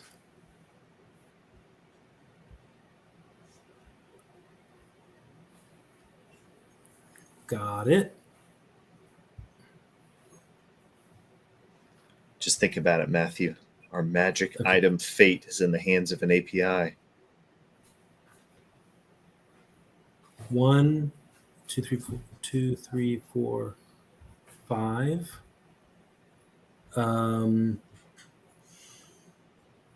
T. That's total. 6, 7, 8, 9, 10, 11, 12. And Diamondback got a 10. 11. Okay. I'll let Dwight grab his thing. And how many magic items were there totals? 15. There were 15 total. You've just identified 4 of them. Staying in here for a few minutes, for an hour, and kind of fiddling. Half an hour. An hour. An hour. Yeah. Here's what we're gonna do. I'm gonna let Inkatink. I'm gonna let you pick whether or not you each get one of the ones. I'll tell you what the one is first. But if you pick that, yes, you're going to take the same thing as Diamondback, as Belvari, which is totally fine with me. I'm going to tell you what the other thing would have been, just for fun. It's good audio, and it doesn't matter. I'm just telling you. It's random off the list. I'll just tell you what there was. Okay, here's what you got. Diamondback. You find a flame tongue dagger. Here's the description of it. Sorry, I'm writing it down. Dagger. You can use a bonus action to speak this magic dagger's command word, causing flames to erupt from the blade. The flames shed bright light in a 40-foot radius and dim light for an additional 40 feet. While the dagger is ablaze, it deals an extra 2d6 fire damage to any target it hits. The flame lasts until you use a bonus action to speak the command word again, or until you drop or sheathe the dagger. That's a surprisingly appropriate weapon for you. Amazing. Does that It's a require dagger. attunement? Let's see. Requires attunement. Now, hang on, baby. Are You you slipped sure that there's collar such a of thing as darkness a over the flame hill. tongue Sorry. dagger? Yeah. It's not a rapier? Source SRD, whatever that means. Huh, okay. It says finesse, light, thrown, requires attunement, simple melee weapon, flame Fair. tongue dagger. That sounds I- right. I'm- It's just not I'm in just using some random tool. It's just not on Yep. D&D Beyond. But Okay. cool. Toll, you find a little, let's see. Roll me 1d4, Toll. Pat. All right. Also, Sir Robert, Mhm. are you sure it should be 2d6? I'm not complaining, but the short sword, the flame tongue short sword does 1d6. Matthew, The I put the link to it in the long chat. sword does Matt, 1d8. look in the Okay. chat. I'm only telling you more what about an awesome weapon. I'm only telling you what I'm reading off of this list that claims to be from D&D stuff. And I Yeah, hope Josh, I did this the thing right you thing. sent me is exactly what I'm already looking at. There's no flame tongue dagger. I will get the actual stats before next week and add them to your inventory. And Okay. I'll just add the items to your inventory. So if these are not, whatever, I'll put some if I find out they're weird, but this is what I'm reading, which I'm okay with. I whatever. can put it in my own. I'll put it in my inventory. Okay. Did you roll a d4, Pat? Yeah, I got a 2. Okay. You find a wooden box with a fine brush and 2 little pots inside with 2 different colors of pigment. Painting with this allows you to create 3-dimensional objects by painting them in 2 dimensions. The paint flows from the brush to form the desired object as you concentrate on its image. These are called marvelous pigments. Now that is So- magical. So you could paint a flower in 2D, and then you have a real flower of that kind. All right. Could I use So- it to craft components for spell Let me think about casting? that. I'll think about that for next time. Okay. Fair enough? Is it a finite amount of paint? It doesn't say that. And it's a wondrous item, so I'm going to say Oh, yeah, probably not then. it seems like it's just a thing you can use. Awesome. Okay. Belvari, Mhm. you found some plate armor. Whoa. I don't know if you can wear that or not, but I don't think so. while you're wearing this armor, you can speak its command word as an action to gain the effect of the etherealness spell, which lasts for 10 minutes or until you remove the armor or use an action to speak the command word again. It can't be used again until the next dawn. This is plate armor of etherealness. Right. And Inkatink, you rolled 2 1s in a row and then a 5. Would you like another of what Belvari just got or the 5? I'll take the 5, Alex. Okay. What's behind Sounds the good. other door? Is it a goat? Here's the description. Inkatink, you were looking for clothing, right? Indeed, I was. Okay, this is surprisingly appropriate. I'm going to have to change its description just a little bit to make it make sense for our setting. This black or dark blue robe, we'll call it a black robe if that's what you want, or maybe it's black but with that same kind of sheen that has a little bit of dark blue in it, Like a raven's feathers. like that, is embroidered with small white or silver sparkles. These are like the sort of glistening of magic missile. You know, just to tell you, this says stars, but we don't have stars here, so I'm changing it to be something you would know that was sparkly. You gain a +1 bonus to saving throws while you wear it. 6 of these sparkles located on the robe's upper front portion are particularly large. While wearing the robe, you can use an action to pull off one of them and use it to cast a magic missile as a 5th level. Whoa! Daily at dusk, 1d6 removed stars reappear on the robe. Hey, I'll trade you. While you wear Ikatik already has both arms in it and is already like flexing his shoulders around. All right, good? So is that the robe of magic missiles? Sure, we can call it that. Interesting. This thing Oh. called it something else, but that doesn't make sense in our world. We are as gods. Hey, Toll, can you wear heavy armor? I can. Actually, I don't know if I can. How do I know if I can? There's a skills and what was it? One of the tabs in D&D Beyond was skill proficiency in languages, and it has the armor you can wear. I think you can, like, I could put it on, right, and I would get like negative. Yeah. You get like disadvantage on stuff. And I mean, heavy, you get disadvantage on stealth no matter what, right? Unless you have. Oh, Yeah, no, I but do there's not other have stuff.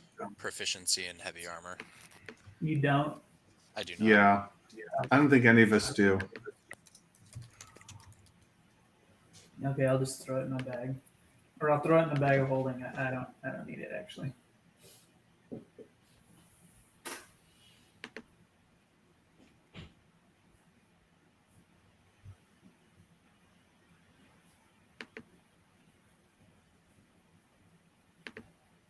Y'all ready to go look at the other building?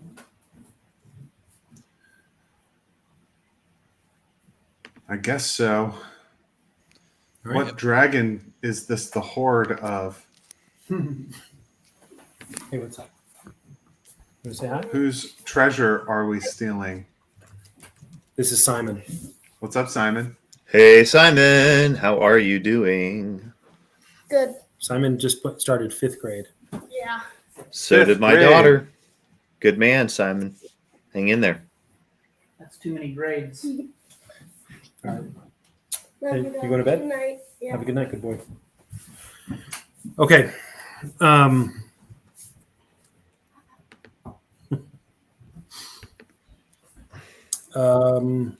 Great. So you come out of this building. You have identified these 4 things, which you're welcome to put on. You've been in here for a little bit, or have or whatever. Also, you could probably stick them in Inkatink's bag of holding for later use. I'll leave it to each of you to decide that. You want to tell me if you keep it with you or give it to Inkatink? I'll give it to Inkatink. I can't use mine. I keep mine with me. Okay. Toll? Are you asking if I'm holding on to the stuff? Or letting Inkatink hold it in his bag of holding. Yeah, I'll keep it. Okay. And Inkatink, I'm assuming you wear your robe. Yes. Okay. Sounds good. The other building is large and has a more decorated exterior surface, exterior facade. This building was clearly made for people to go in and out of more. It's much larger for one thing, but it's also not something like a simple storeroom looking place. It's got stonework on the outside, rails for things. Is a tallish building with a domed top in a peculiar shape to fit its wedge. It's not like a particularly round or anything. It's just kind of funny shape. Maybe you're guessing from seeing the side of it, it's got like 5 or 6 or 7 sort of irregular edges to it. But it makes a dome on top and is large, and you're guessing it's like 120-ish feet wide, but with some variation in that. This has the front entrance of this part is a double door that is, like the others, thick, covered with what you're guessing is iron or something, curls and decorative hinge work, and is also like the round building. The double door is slightly ajar. One of them is closed. The other one is open. Small amount. I'll just give you an exact amount. Like a foot. But the doors are maybe 8 feet wide, so it's not. It's a little bit for an 8 foot wide door. Belvari says, "Hey, Inkatink, why don't you sneak in like we were doing in the towers?" Have him send his familiar in. Yeah, or send your familiar in. If it's sneakier than you. Yeah. Inkatink can send in the bat to do a scout run.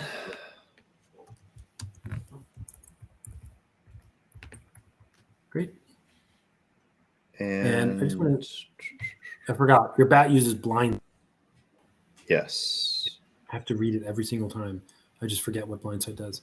A monster with blindsight can perceive its surroundings without relying on sight within a specific radius. Okay, and it's just to what makes sense for that creature. So, echolocation types of things. Okay, great. Sounds good. Yeah, your bat flutters in and is in for a minute or two, and comes back out. It's a large, mostly empty room. As best you could tell, there were some. When I say mostly empty, what I mean is it's empty space. It's not like full of stuff, but it's just a big, large, empty room as far as the bat was able to tell. Things moving around in there. All he saw, it saw was a big space. You want to go in? Indeed. Sure. Well, but before we actually go in, just can Tull look in, like lean to the left to look in, and then Diamondback behind Tull leans like a little bit further to look past him. And then Inkatink's head sticks out below, and then you see a little bat head pop down. So that Diamondback can use his special super perception check. That's okay with me. Yeah. All while everyone is holding on to. It's only a 10, so we don't know anything more than the bat told us. Yeah, you can see some detail to about 60 feet. The place, so, partway into this chamber with the torch, I'm assuming y'all stuck the torch such that you can see it. If there were anybody, just to remind you, the torchlight is black because of the circle of the night watch. Right, y'all are able to see. That's the magic of this torch. To about 60 feet in, Diamondback, there is a kind of walkway or something around the edge of the room with a little railing and a big open space in the middle. It's more or less what the bat said, or didn't say, but what Inkatink conveyed to you from the bat. It does appear to be empty. The ceiling is intact and not supported by any internal pillars.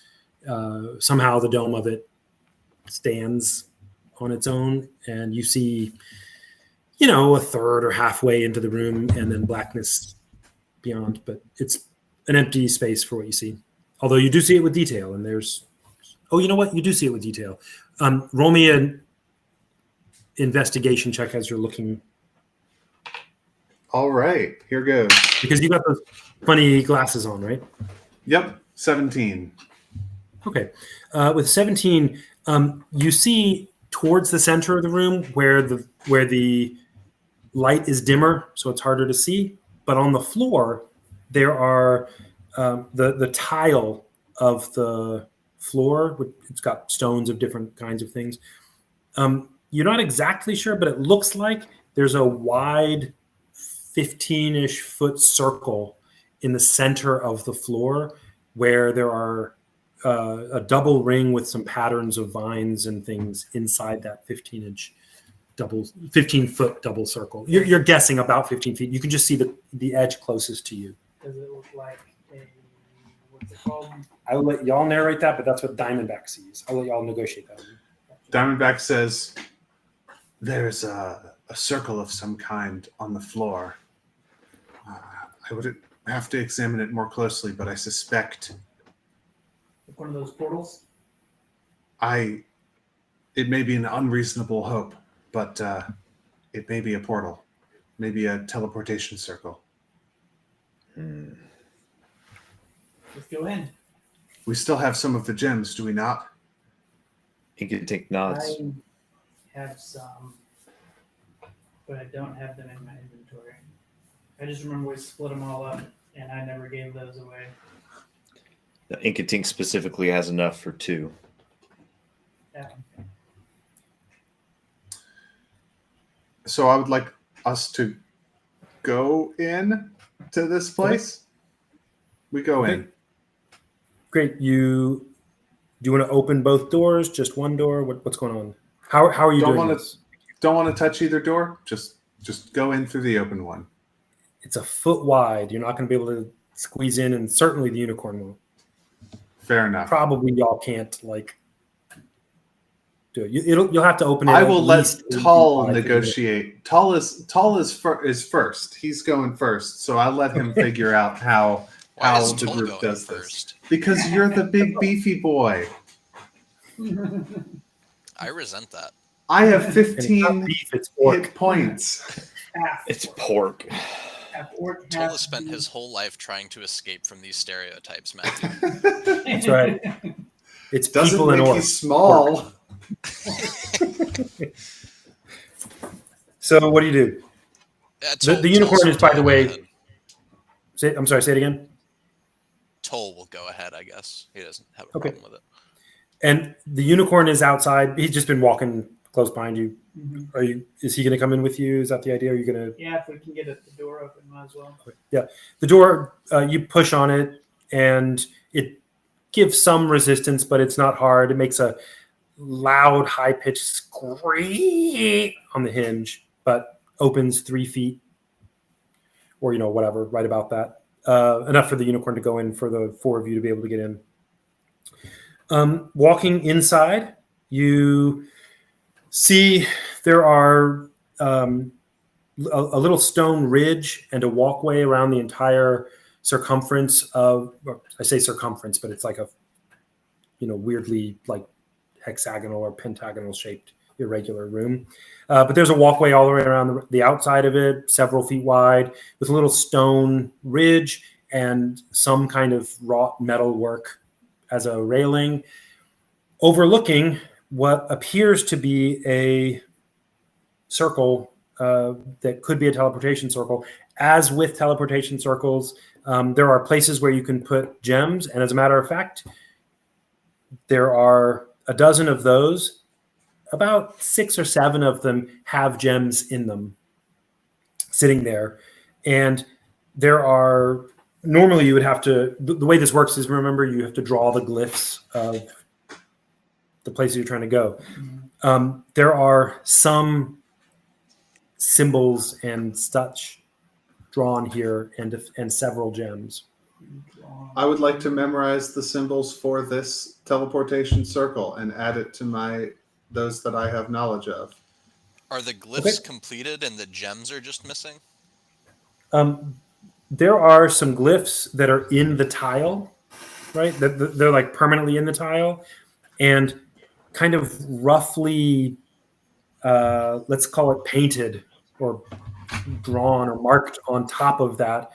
The same way you would draw the glyphs of where you want to go in the circle, are several glyphs and some gems, but no, they're kind of roughly drawn, not really making anything, and there are gems in it. So Inkatink, 7 gems, a handful of glyphs. Inkatink memorizes what the drawn on glyphs are, and then erases them so that no one else can learn what they are. Like, he looks over at Diamondback and like holds up his hand and he like draws all the glyphs that he just looked at, and then he and Diamondback memorize the glyphs of this circle together. Right. It takes you a minute. I think that's how long it is for memorizing those. A minute of like focused. No superheroes. So I know the sigil code. I have a note that I know the teleportation circle sigil code for Miradal, and I know that I have one more, and now I have The this black one. circle. The black city. In our city. Miradal has one, our city has one, and now this one has one, which is awesome. Why don't we go back to the city and we can come back here if we figure out what's his name is. Yoshka. Yep. Get out of here before we get eaten by the great magic that. I am loath to leave without Neno and Talid. You have a way to find Nino and Talon. Well, in about a day, I'll be able to attempt to contact them. Mm-hmm. So why don't we sleep in our beds at home and then contact them? That's and maybe true. They're already back home. Maybe they made it home. The danger of this place probably offsets the cost in gems of the extra teleportation. Do we Inkatink, have gems? yeah, Inkatink gives an angry cluck and says, "We only have so many." If the gems are non-magical, I can make them with the pigments. I don't know if they have magic in themselves, though. Oh, do the gems have to be worth? Yeah, Oh, that's another thing. Yeah. I'll have to read about that. I don't know how that's supposed to work, but You do have gems on you from previously going. Enough for this travel plus probably another. And you also have a cache of gems at the Black City. That's true. All right.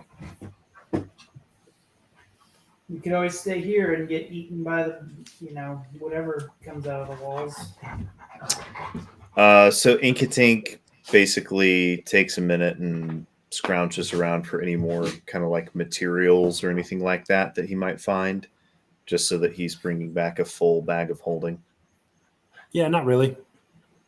This Okay. place doesn't seem to have been. It's not a storeroom or anything. It's just Okay. here. Okay. All right. All right. Inkatink looks at everybody and takes out a piece of charcoal and starts drawing the sigils. And for just a second, Diamondback holds up a hand and says, "Wait. Have we sufficiently looted this place?" Inkatink gives him a really stern, yeah. Might there be more treasure stores? There is likely to be more treasure as there is to be more monsters. Yes. As Toll says that, a door you hadn't particularly noticed in the back of the room opens, and a figure emerges and looks, to your perception, surprised. You too are surprised. This figure, I'll describe in a second, but first, roll initiative.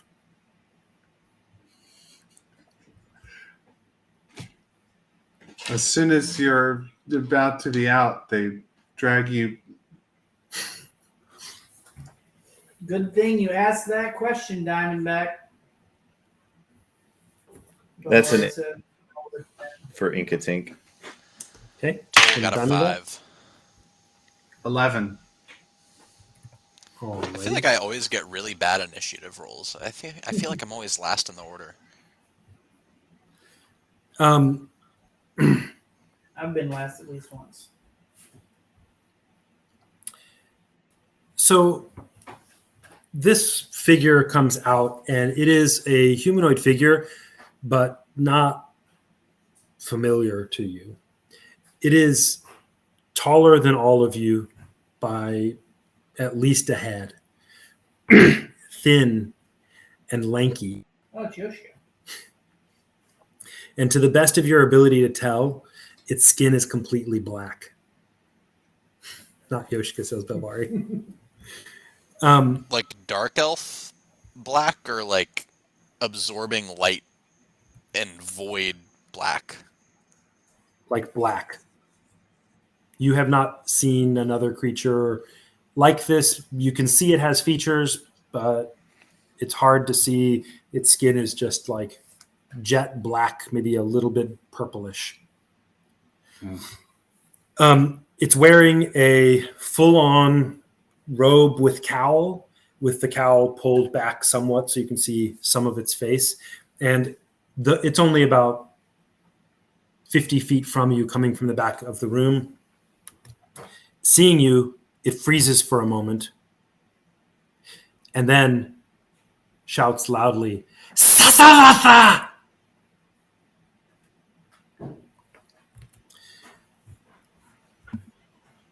It runs forward. Startled by this. It runs forward about 10 feet. And through the door that it came through come another one, slightly taller, looking mostly the same, but wearing significantly different clothing, not like armor or anything, and 2 giant spiders. Gotcha. All right, let's see. We'll get started a little bit. How Actually, many you know actions will it take for Inkatink to finish what? I think teleporting? I will read that. However, this is where we'll end this episode. Oh. So Savatha. Oh man, can you just tell me who has the highest number in initiative? Did anybody else get higher than an 18? Yeah, 2 things got higher than 18. Two things. Two- All right, then that means that things Number. are going to go down a certain way, so that's good to know. All right. If we teleport them too, it's fine. Into our we'll be surrounded home? by our allies. Yeah. You mean a bunch of peasants? Yeah, just lead monsters to a slaughter of peasants. Children? I think You they might not be our say- allies anymore after that. That's right. Yeah. Maybe they'll become friendly when they see that they can see. The day the children died. Think of all the skeletons. My, this here Diamondback guy led the monsters to the so- children's and they ate the small fries. This is where we'll stop with you stop. We're going to stop right now. We'll pick up with Diamondback saying, let's just take him back to the abattoir. Just kidding. I just watched Watchmen with Jacob. He liked it. So great. Thank you for playing. Thank all of the rest of you for watching, listening, whichever you're doing. If you'd like to find out more about this story or the collective or the world we're playing in, you can visit the starfallcollective.com. Matt, before you end the recording, I have a little outro piece while Inkatink is just starting to scroll the little arcane glyphs. You hear him muttering to himself, "A glimmer in the dark, a pitiful sight, a victim of madness, gutted by night, met in a dark place when he was down. Sure, he's got a long face, but never a frown. A magical horse race, his horn like a crown, adorned at the waist with a draping black gown." Good Lord! Good.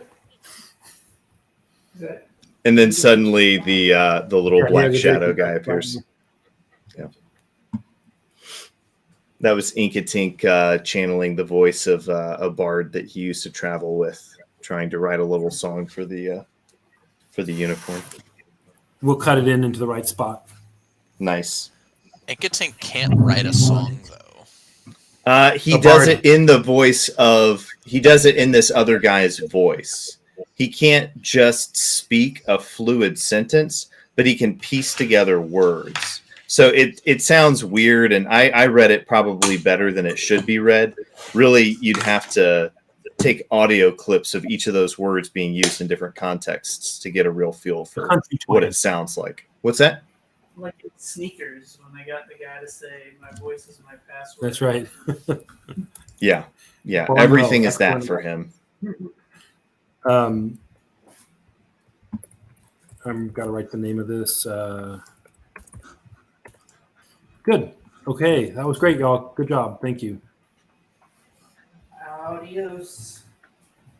Have a good night. Hasta Thanks, la Dwight. vista, baby. Man, I thought for sure you were fibbing to us and that Jared and Aaron and Jacob were like right there. They're all dead, aren't they? These spiders killed them. These spiders and Gith Yankee or whatever they are. Didn't have like anything with them, right? Who?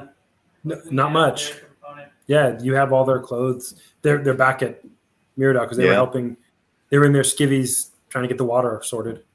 Right. Yeah. They broke the first rule and they Have a good took night. off their backpacks. When you exist in D&D land, you sleep in your backpack, you shower in your backpack. That way when your DM says,